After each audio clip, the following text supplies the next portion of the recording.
I'm just going to give you a quick walkthrough on changing the engine oil on this Cat 305.5E Mini. This is the machine we're working on.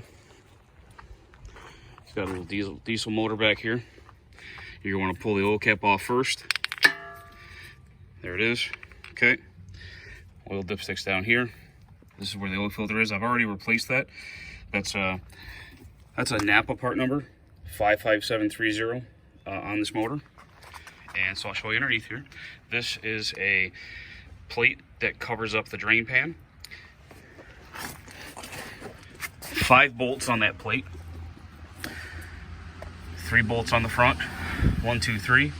Have to go all the way out. The 2 bolts on the back just have to be loosened because the plate, the back of the plate slides in like this. Okay. Oil drain, obviously. And that's basically all you need to do. You need to get this access cover off, drain your oil, fill it through the oil plug or through the oil cap above, swap out your filter, and you're good to go. Not too bad.